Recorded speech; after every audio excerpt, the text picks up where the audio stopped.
uSportsCentral back at it. Adam Deal along with Charles Ashley. You got a nice little coat there. Hey. And I got this coat. Look at this sports jacket. It's all from Suits Unlimited.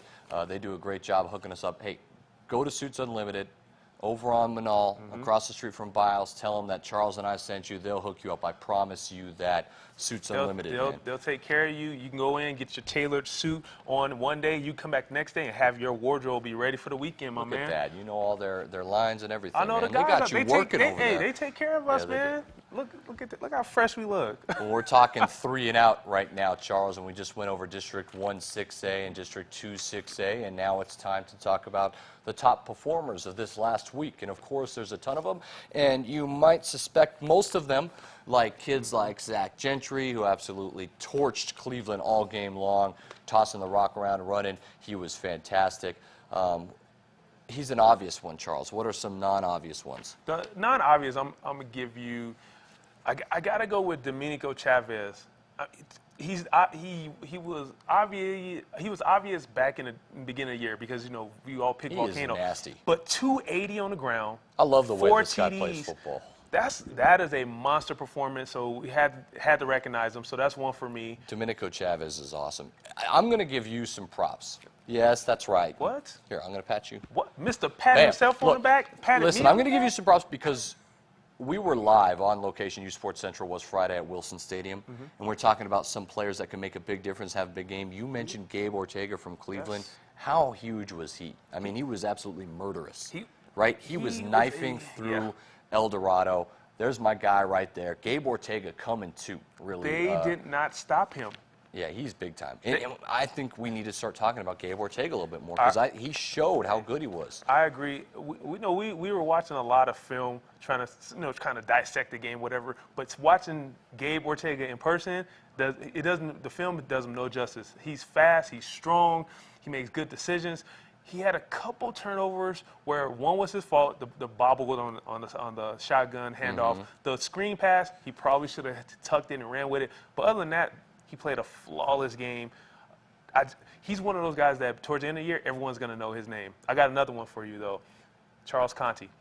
My man played both sides of the ball. Because he has the same first name as you, Charles? Us Charleses tend to do well. He had 100 yards rushing, 100 yards receiving. All right, that was pretty good. He played well, so I want to give him a little kudos. I love Charles Conti. I think heroes. He's awesome. He's one of those glue guys for Manzano. I'm going to pat myself on the back like I like to do because I know you won't. You have no respect for yourself. I called out Jesse Nieto and said he was going to have a big game. I said he was going to have 3 touchdowns and over $150, and he did. He had over $150 on the ground, and he had 3 touchdowns against El Dorado. He was fantastic. Look at you. Such a good back. Well, if you're not going to give me credit, I'm going to give myself credit. That's fine. I can do that. Jesse Nieto was awesome. You know what? I'm going to give you credit for Easton.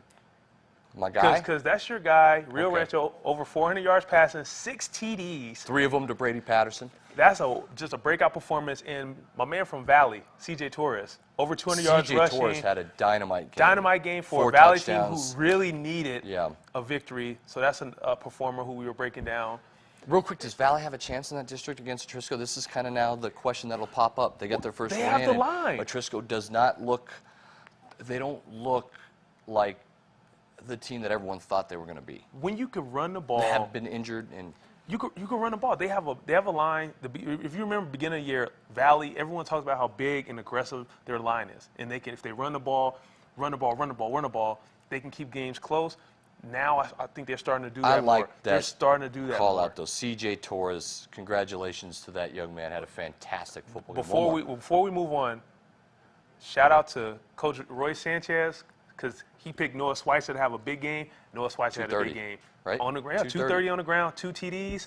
He was fantastic. He was fantastic. So good call, Coach Sanchez. The best part about Noah Schweitzer, real quick, Charles, is Gentry was so patient. He would do the option to the right, to the right, to the right, to the right. And Cleveland was so focused on stopping Gentry that they were stubborn. And Gentry was like, fine, I'm going to keep giving it to my man because he's making plays. And Schweitzer would make the plays. So congratulations to Noah Schweitzer. Yeah, and when you draw those plays up, the job of that option read is you tell your running back. Got to read it right. Read it right, but your job as a running back is to beat that linebacker. There's going to be one guy in the middle that you have to beat, and Schweitzer made them miss all night. Let's move along and talk a little bit about Monday Night Football last night, Charles. The Seattle Seahawks obviously heavily favored against the Washington Redskins. We got our guy Paul back there Paul, our cheering. camera guy, cheering because apparently he's a Seattle fan, aren't they all of a sudden? But,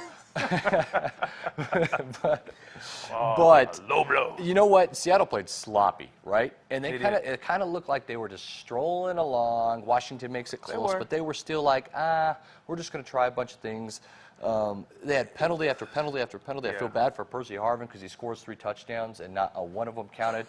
But Seattle, man, I just think they're that good. They were they on really are. vacation. They were. You're right. They weren't even there mentally, and they still crushed the Washington Redskins. Not crushed them, but beat them. No. Right? Okay, if you're watching the Redskins, you go back to break down this film, you're thinking, man, they had a season-high 14 penalties. They were called back for 3 touchdowns. They did nothing right, and they beat us by 10. Deshaun Jackson had a really good game. He's able to get behind that He did. defense. But you know what I've noticed?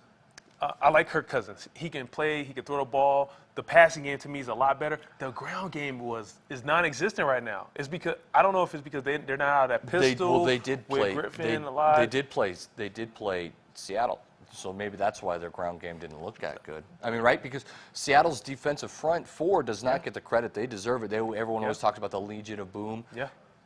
Their front 4 is fantastic. It's hard to run against Seattle. Maybe that's why they've been Seattle able to was on vacation. with RG3 gone, and everyone's kind of in love with Kirk Cousins now, Charles. But with RG3 gone, I really think the dynamic of this offense is gone because they were a read option team. That's how Alfred Morris That's how he got started his to yards. get his name. He is a tough runner regardless, but I just don't think they're built for the offense that they're trying to run. Kirk Cousins is just a sit-in-the-pocket type quarterback. They needed RG3. That's how their offense was built. Well, look at Seattle. They couldn't get a lot of things going, and Russell Wilson said, you know what? I'm going to treat it like flag football. I'm going to roll out. No one's open. I'm going to run the ball. That's what It was like every RG3 play, right? He would could just do. send his receivers deep, and then he would just okay, I'm gonna stroll run. out, 20 yards, get out of bounds. He had over 100 yards rushing, It's 1 on the ridiculous. ground. All his touchdown passes were wide open. Even the ones that were called back, they were wide open touchdown passes. Marshawn Lynch caught one in the flats, and just the reason they call him beast mode is because of that touchdown in the flats. He caught it in the flats, and Riley Jr. runs up full speed. I'm thinking, oh, he's going to get him. No. Pete Carroll called him a world-class alpine skier. I don't know what that means, but he did say that. I think Pete is dabbling in that hippie lettuce sometimes. So I don't know what that means. Okay, now you're getting a little bit out of I'm just control on saying. this Tuesday. We might need a Hey, timeout. we got the NMOTSC 6A top 10 poll. That's a mouthful. See? Come on back.